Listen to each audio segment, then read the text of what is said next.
Hey guys, and welcome back. Well, Aretha Franklin always had that aura about herself. She was always that Queen of Soul, and she took that Queen of Soul title to heart. And she was truly a true diva.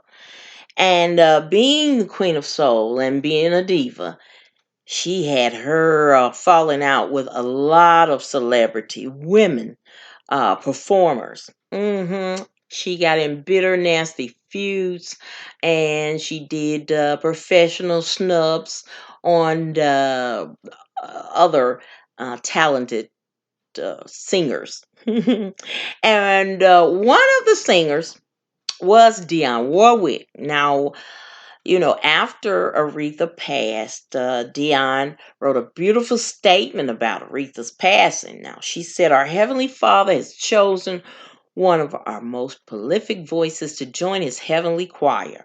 Aretha, now rest in peace." But now, if you're going to keep it 100, those two has never got along.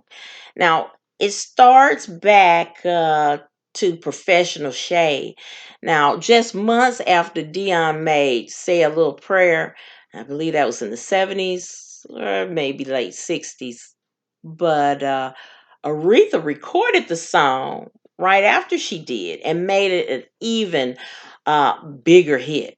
Now, the songwriter and producer called Aretha's version the definitive recording, but things didn't really bubble over publicly until years later. Now, I don't know if you remember, but at Whitney Houston's funeral, Dionne Warwick referred to Aretha as the late singer's godmother.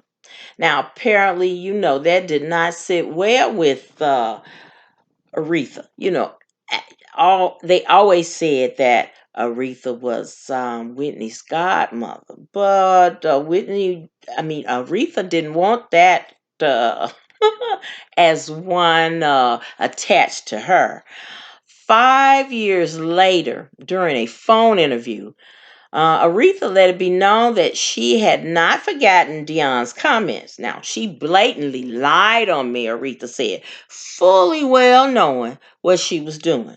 Now, Franklin said during the interview, she even went as far as faxing the Associate Press to tell them that the statement made at the funeral 5 years earlier was liable.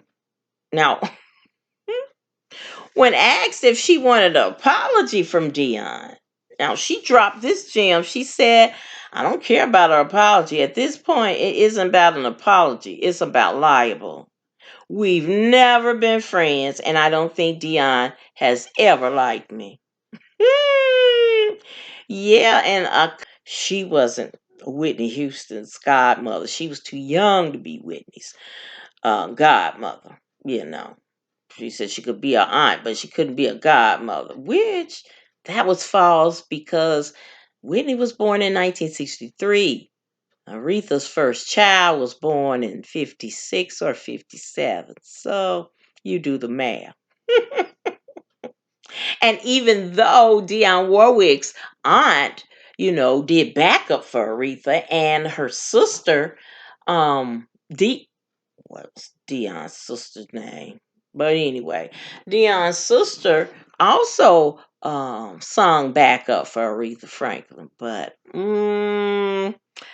she didn't like Dion. Mm-mm. And another one of her rivals, and that she gave professional shade on, Patti LaBelle. Now, Aretha was at the White House to perform. And after being introduced, Aretha made this grand entrance, just like a queen of soul or a quote diva would make. And she had on her fur shawl, whatever it was, and she walked out there. And the rule is you never touch the queen. Now, Patti LaBelle was on the sidelines, and when Aretha walked out, she touched Aretha's fur, and Aretha didn't even look her way and took her shoulder back, like, Don't touch me. Yeah, that was Aretha. Hmm. Now it was claimed after that the two divas was in Atlanta for an R&B soul concert, and they met backstage, and it was said that Patti LaBelle was still mad from that snub from the White House that Aretha did, and she hauled off and hit Aretha, and that the two divas had a powwow fist fight, and Patty was arrested for assault and battery. Yes, it came out. It was all over Twitter. But then later, it came out that the whole thing was a hoax. That the two ladies did not get in a physical altercation. Now they might have cussed each other out, but I don't know. But they said it was a hoax. Hmm. Now another that she did a little shade. She was mad at Beyonce, and I don't know if she ever got over it or not. But if you remember, Beyonce during the 2008 Grammys, Beyonce introduced Tina Turner as the Queen. And oh, what she did that for. Aretha was, livid. Yeah. The Queen of Soul was so angered by that moment while watching the broadcast at home, she felt the need to issue a public statement. Now, she said, I'm not sure of whose toes I may have stepped on or whose ego I may have bruised between the Grammy writer and Beyonce. She later told reporters, however, I dismissed it as a cheap shot for controversy. And Beyonce didn't mean anything. She just called Tina a queen. And Tina and it might have didn't set so well at her because she didn't like Tina and Tina didn't like her, and they said that their squabble was over Ike. Tina think that sometime during her and Ike's marriage that Aretha slept with Ike. Yeah. So they never were friends, and with poor Beyonce calling Tina Queen. That didn't sit right. That didn't sit well. Mm. Now, another time she did a professional snub, excuse me, was during VH1's Diva live concert in 1998.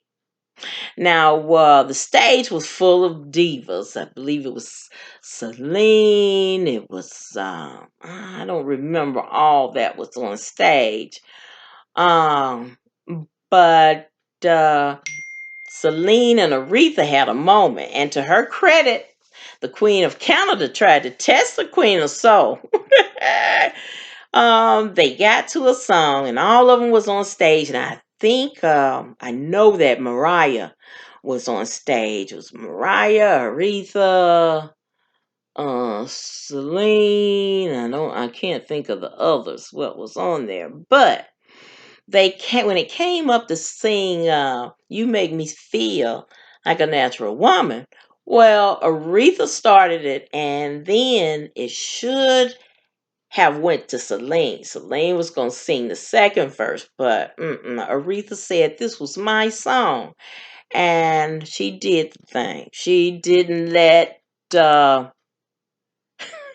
she did not let Celine in, but Celine cruised in there and sung parts of the song. But it was clear that Aretha was going to sing her song from the beginning to the end. But like I said, Celine got on in there, and but that was Aretha. That was professional shade. Now Gladys Knight. Now you gotta love Gladys. Now she always said, I mean, this didn't happen, but not one. But this Gladys said happened a lot of times. When Aretha Franklin passed, Gladys Knight issued this statement about the passing of Aretha. Now she said, well, my sister, our Father in heaven has called you home, but we are so very grateful to him for blessing you with such an awesome gift to share with you. Your music set a standard for every single lady in the industry to rise up. You have touched minds, hearts, spirits, including my own. Beautiful words from Gladys. But apparently Gladys and Aretha was not friends. And, you gotta love Gladys. Gladys would say, she said this happened regularly. And one particular time, Aretha snubbed her. Now, they were at the Grammys. Now, the two women passed each other in the hall. And when Gladys said hello, Gladys said Aretha kept on walking, not bothering to look at her or acknowledge her. Now, Aretha claimed that that never happened, but Gladys said it happened all the time. So, and one thing, Aretha was always scared that someone was going to take her title of Queen of Soul. So, and that's one reason that she didn't like Natalie Cole. And as it showed in Genius that her and Natalie was nominees for best record or whatever, and Aretha just knew she was going to get it, and they gave it to Natalie, and that never set well with her, and those writers were Yancey, in which she married, and Chuck, I forgot his name, but I have it up there. And they, before even Natalie started singing, they wanted to write songs for Aretha. And Aretha was like, "Oh, you're not big enough to write my songs." So when Natalie came along and they started writing songs for Natalie, man, everything came out. Natalie came out was hits, I tell you. Natalie had that beautiful voice, and she was getting nomination after nomination. So, that didn't sit well with the Queen of Soul. Now, remember before she died, she did a interview with Wendy Williams, and you remember Aretha originally wanted Holly Berry to play her in the Queen of Soul biopic, but Holly, who is not a singer, respectfully declined the offer. Which I don't think Aretha liked too well because how she downplayed her in the interview. Now, Wendy said, "Now, I've heard that you wanted Holly Berry to play you, but Holly is not a singer." And Aretha just blurted out, "I know she's not a singer. I knew that when I asked her." And Wendy said, uh, are you going to ask her again? And she said, "Well, she was my first choice, but she wasn't my only choice." And then Wendy said, "What about Jennifer?" She said, "Jennifer maybe." And then she asked, "What about Fantasia?" She said, she didn't say, "Yeah, Fantasia." She said, "Yeah, Jennifer might be." And actually, that's who had did the biopic was Jennifer. But she didn't like being turned down by Holly Berry. But come on now, I guess Holly Berry said, "Now I don't look like you, and you don't look like me. Come on." But that's the way the ball bounced. And that was Aretha. That was Aretha. Not even in public, but at home. I mean, she was the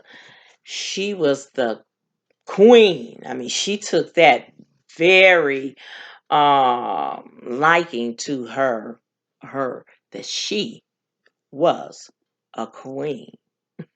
And she wanted to be treated as such. Even her sister said that, she had her way. It was Aretha's way or the highway. Yeah, but she was. That's why they were saying, when Beyonce came on the scene, they were saying, "No, you're too sweet. You're too nice to be a diva. A diva got to be a bitch." And if you want to say that was a claim, well, Aretha fit that claim. So she is a true diva. But we love the songs. I loved Aretha's songs. And, you know, she was, hey, nobody can reproduce or sing a song like Aretha. I haven't heard anyone ever come close to sounding like her. She was an original. Mhm. All right, guys, that's it for me. Thank you so very much for watching my video. I hope that you will like, share, and subscribe to my channel. And as always, important, be blessed, y'all.